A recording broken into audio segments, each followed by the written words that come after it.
තේරෙනවා. අතන අපි මෙතනට එනකම් අපි දැනෙන්නේ නැහැ. අපි මෙතන මොකද වෙන්නේ කියලා. ආහුණා අපේ ආරෝපියේ කියලා.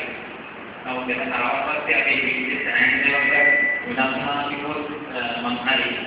ඒ ඉතින් සන්තෝෂකින් කතිය උදවින ඒක යොමුකින් කතා කරා.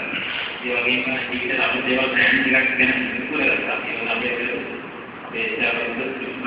මේක සම්බන්ධලා කියනවා. ධර්ම මේක කරලා අපිට එක්ස්පීරියන්ස් එකකින් මොකද ආතක වෙච්ච මුස්කල ආස්තේ අපිට දාන සයිකල මේ ජීවිතේ සාර්ථකයි කොහොමද කියලා උත්තර ගන්න. අපි හිතනවා මේ ජීවිතේ කොහේ වටිනවා කියලා. මම උත්තරමනේ නැතිනේ ඒ ලබන ආරම්භ උත්තර අවබෝධ කරගන්න.